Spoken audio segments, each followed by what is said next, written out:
Greetings and grace be unto all of you with love, joy, peace, prosperity, and longevity from God our Father and from our Lord Jesus Christ. And welcome, God morning to you all. I come out here today to Greenville, North Carolina. I'm doing some grieving right now, and I'm a little angry too, but I got the joy of the Lord. And I decided, I had planned a trip with Tamika. They always say I never took anywhere. And, we were busy healing and growing in grace and the knowledge of Jesus Christ. But they always say it didn't go nowhere. So she says she likes surprises. I did set up a surprise. A surprise to go to Cherokee, North Carolina. Yeah, I wanted to visit my heritage and things of that nature. But family again, her family stepped right in. One-on-one her to babysit. Well, that's not a family. That's so-called sister-in-law. All the way to Delaware. My wife has a master's degree, but that's how they take advantage of her because she don't like to say no. But she say no to her husband. She even go against her husband sometimes and fight against me for them.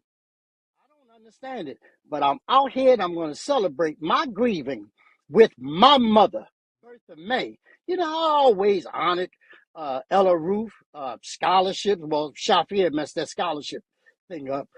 Uh, Ask her about it. She'll tell you. Nevertheless, keep lights on in her name all year long, all 24/7. For 7 years, honoring Ella Ruth Stevens. Ask my wife, me on this situation with my mother. No, selfish. But listen, I'm going on in here, and I'm going to thank God on the way. I'm out here to get me something to eat. Oh, yeah, she left me plenty of food to eat, but I don't want that. Come out here and dine with my mother. Yeah, my deceased mother. Yeah, she's been deceased for a while. I'm out here at the RJ's famous chicken barbecue and ribs. And I just wanted to come out and spend some time with my mother. Yeah, use your imagination if you have to. Well, when I get lonely and feel some kind of way, I kind of go inside myself and yeah, just like when you was a child, anybody was a child and they created, you ever created, like what you say, have your imagination and you create your own kind of people. Well, uh, right now I'm using my imagination. I'm with my mother. I'll be back with you in a short.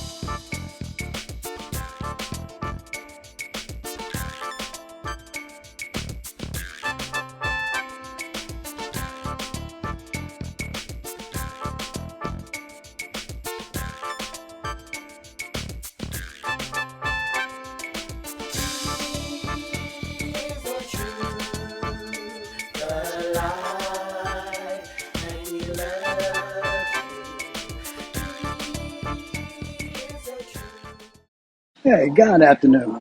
Is it afternoon yet? Hey, well, I'm over here at the famous, we. I told you, my mom with me in my mind.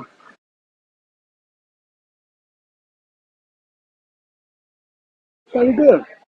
Some what's that? Barbecue chicken, some string beans, mashed potatoes, the peelings, and some cornbread. And that's pretty tasty.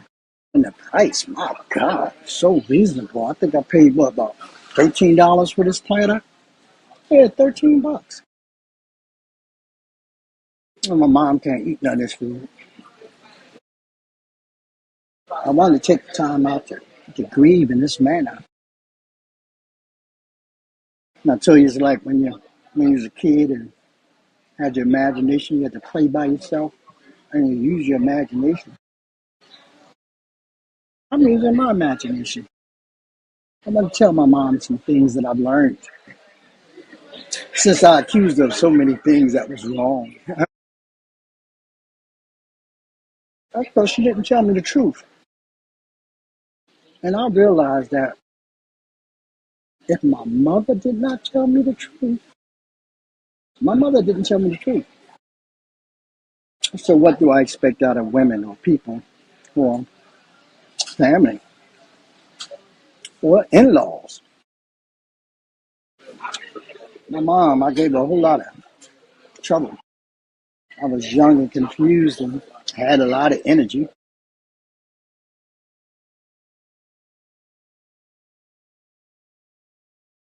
I was always getting kicked out of school. A lot of trouble.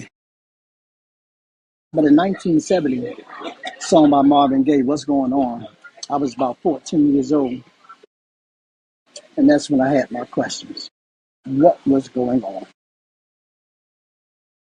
Yeah, like many of us, I didn't know who my daddy was. They lied to me all my life, well, most of my life. I didn't go for it at 14.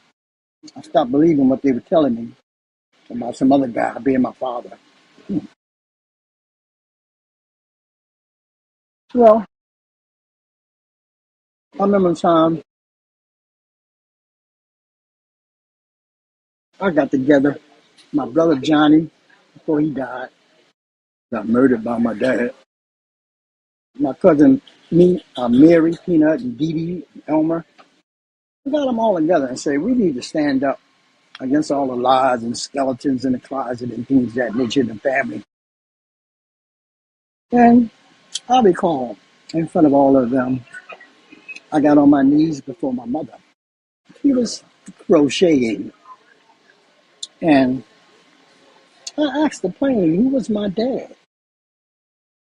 And she balled her face up and she stood stern to what she said. I already told you. But I knew it was a lie. I just couldn't understand why my mother would lie to me. So,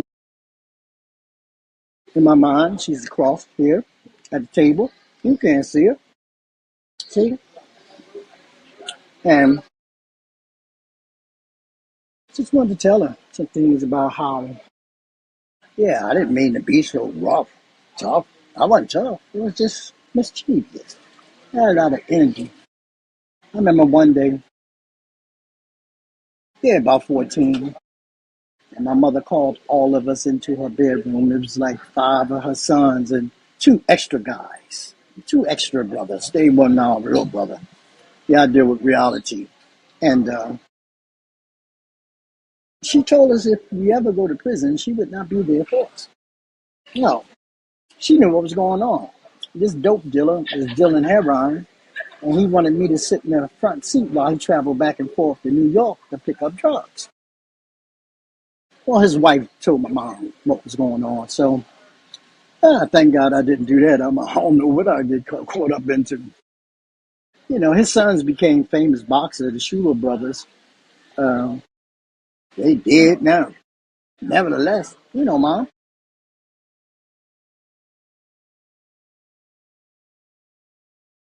she even told me one day, I was upstairs and I was playing some gospel music. Yeah, I've been in the gospel a long time. I wasn't saved. She came to the bottom of the steps. I was on the third floor. She says, Fireman, Fireman, it's not time yet. Like normal, when my mom said something I thought was on the wall, I just ignored it and kept on jamming to my gospels.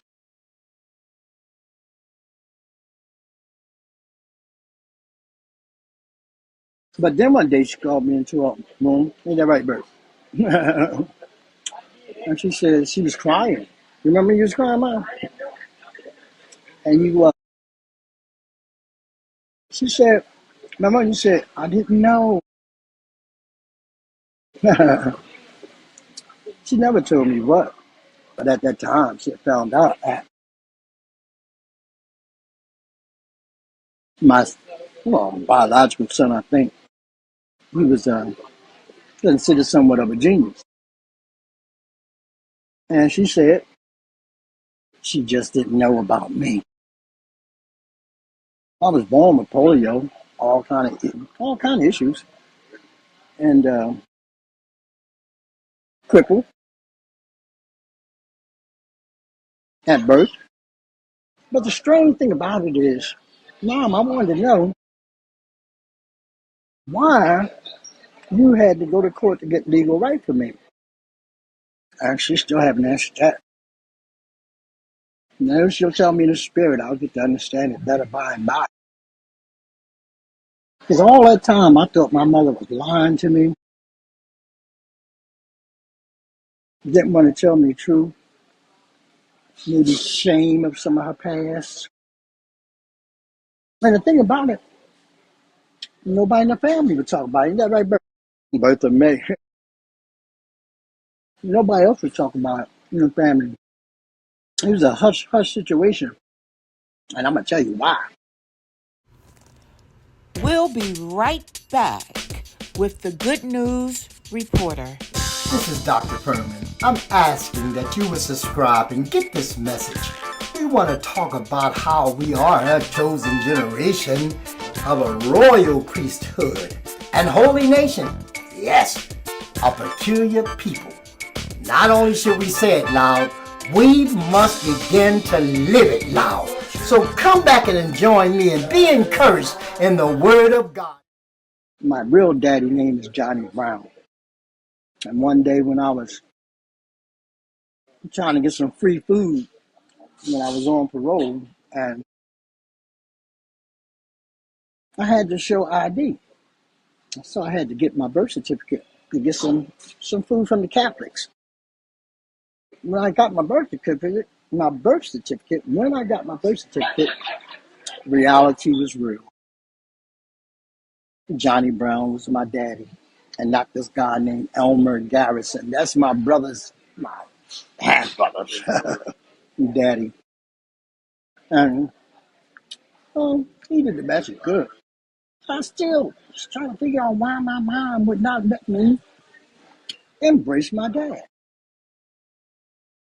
So back then I got even a little more wilder.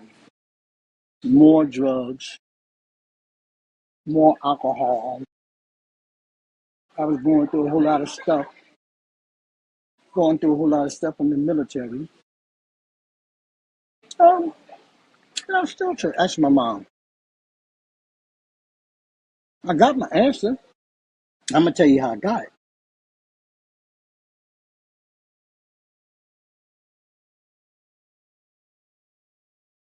Before I go there, I'm going to tell you how I got my answer.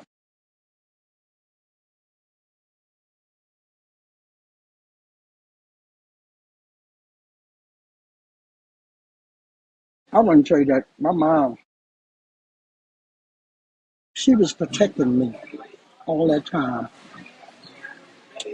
with a lie, a lifelong lie.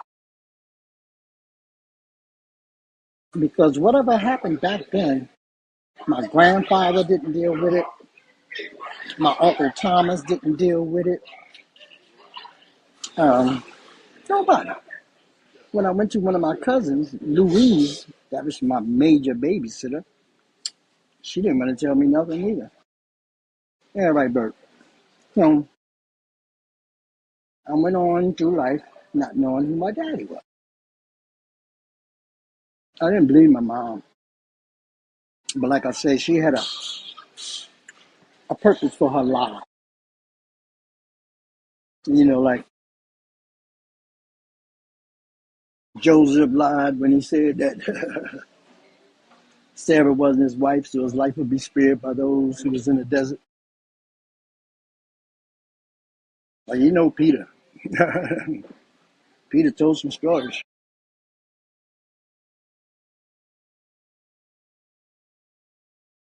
Oh, his string beans are good. I had no string beans in a long time. Um,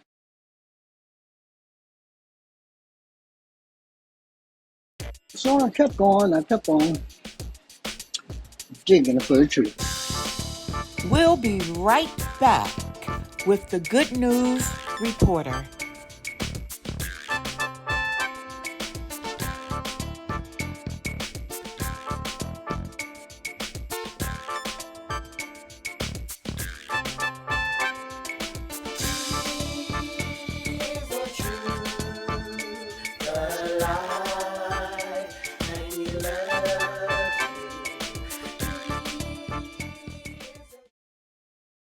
So I kept going. I kept on digging for the truth. I had my pickaxe and my shovel, and I was digging through all that sugar, honey, iced tea. Wink, wink. And there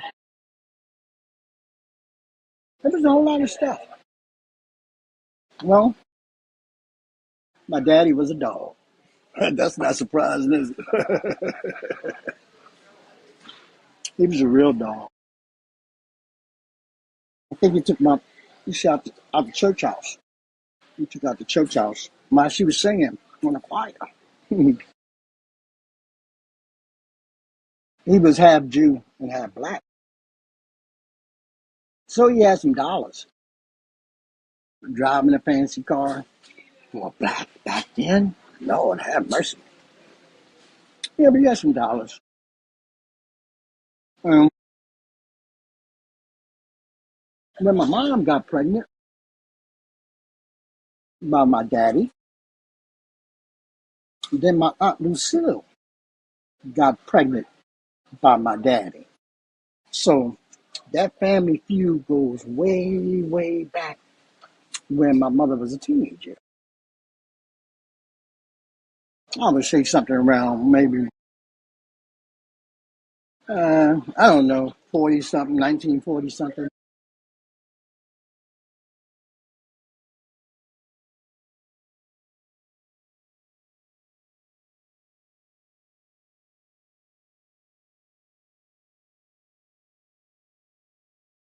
It took my mom off the choir. My mom made fun of my Aunt Lucille one day and called her black and fat, and nobody wanted her. Well, my dad, my daddy did. My daddy wanted her. No, my daddy was a dog. Bang anything, not nailed down.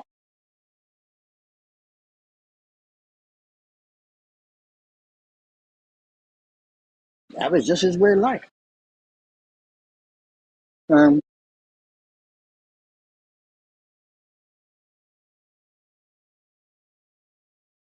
so let's continue. I had to go.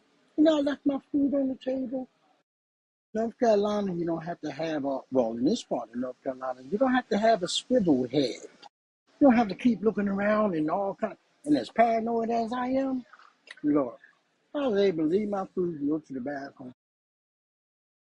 The people are different in the South down here in North Carolina. But nevertheless, my mom, like Bert, she was protecting me. But with my daddy, I'm not certain. My daddy was a real freak. He's like, no, let me make it plain. My mother was protecting my booty. My daddy had sex with my Aunt Lucille, of course, my mother. Um, he had sex with my oldest sister. Yeah, gave her a baby. He molested her like from 2 years old. So she had a baby. I don't know what happened after that. So that was one of the things I fought for that baby to come home. Well, she's my, what do you call it? My niece, cousin. I don't know how you say that stuff.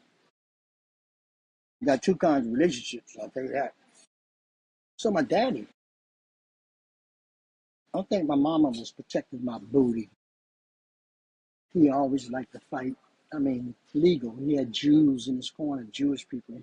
Yeah, half Jew. When they took my daddy to court, back then the law was you take care of things in your own home. A man ran his own home. Well, of course, that was a lot of abuse, but things changed. But my daddy never paid for that according to the court system.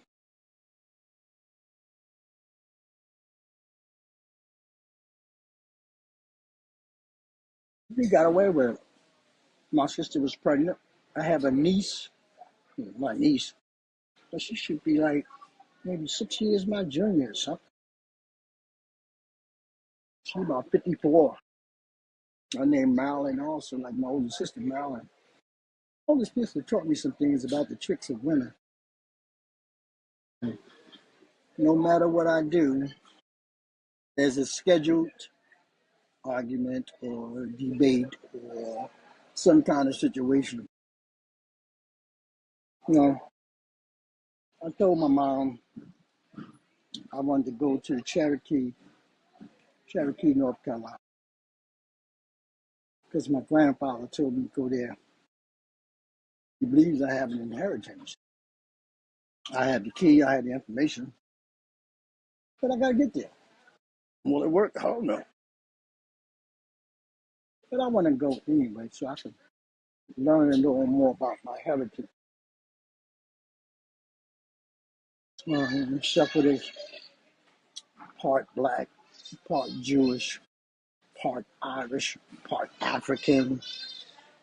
Now, I'm a human being today. I'm none of those races. They can race all they want. I'm a human of the human race. Took me a little time to get here. I used to be a brute beast, just like a lot of people I know. You need delivered.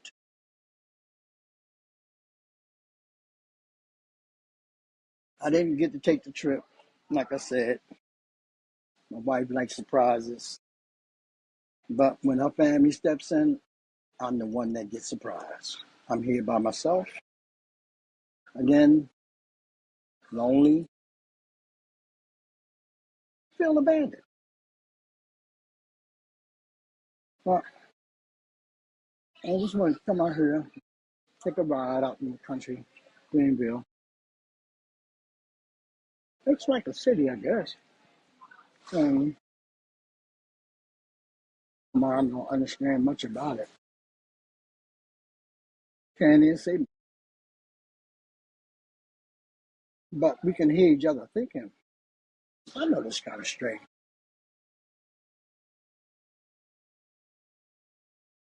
Yeah, I guess I'm a strange individual.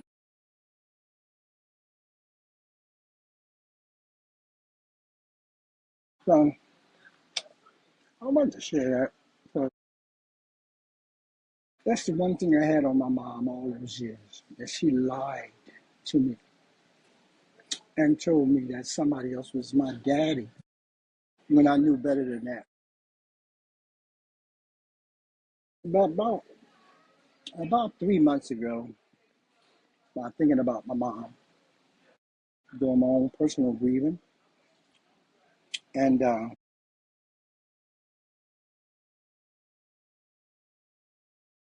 I'm thankful that she lied to me. That was a lie worth telling. She didn't want me to build a relationship with my daddy because he was a booty bandit. He was a freak.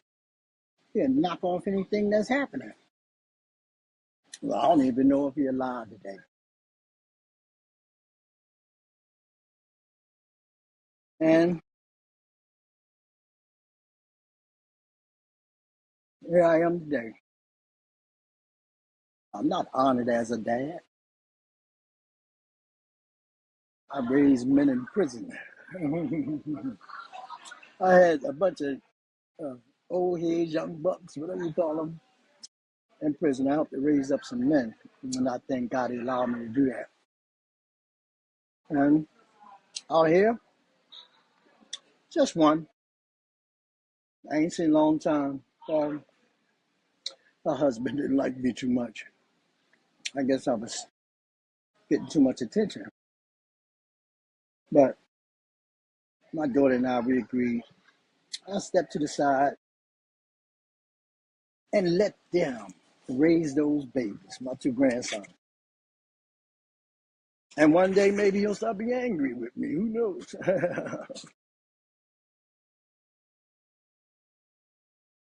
But I tell you, the food here is good. I plan on, if possible, Tammy could say she wanted to come out here one day. So I plan on coming back out here.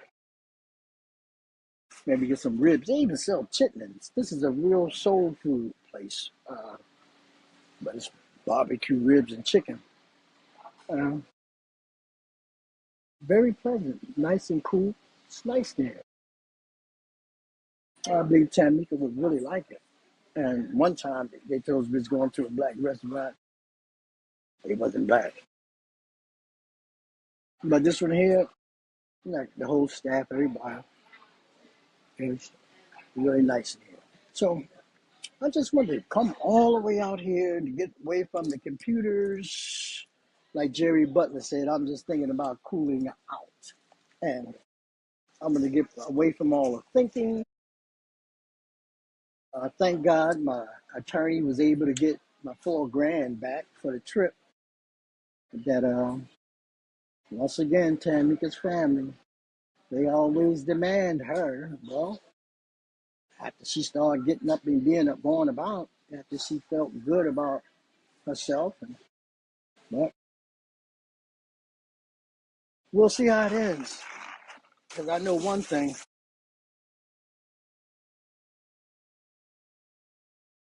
she tells me she puts me first as a husband, like it's supposed to be, but I can't tell. But me and my mom gonna get in the car, gonna ride back over here to Dorchester, and I'm sure we'll have a nice conversation in the car. It can't really tune you in like that because there wouldn't be any picture. I can't do this thing in the car like that. But I'm sure we'll have a nice conversation. I thank you, Mom, for allowing me to get some of this stuff out about my daddy.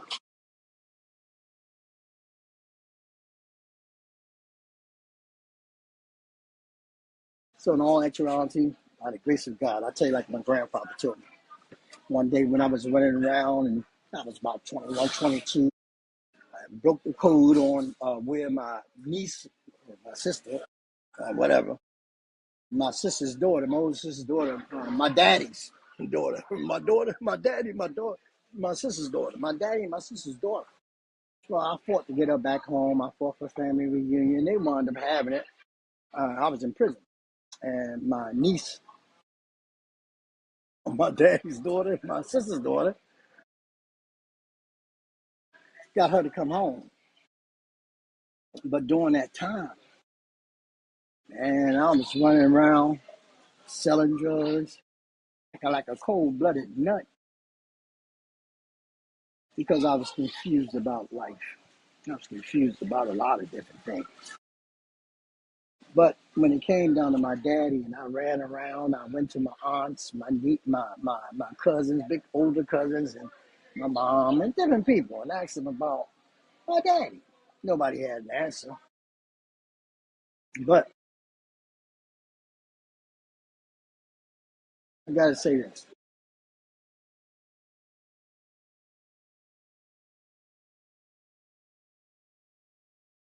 All that crying I was doing. So I went to my grandfather, and I was crying, boo hoo hoo, my daddy, my daddy, my daddy. And my grandfather told me, he never called me by my name. He always called me boy. He said, boy, forget those earthly fathers. Your father is up in heaven. Hallowed be his name. God bless you. I'm going to leave the restaurant. Hopefully, Tamika, hopefully she'll answer the phone. Uh, but she's with her family. See you next time. God bless you.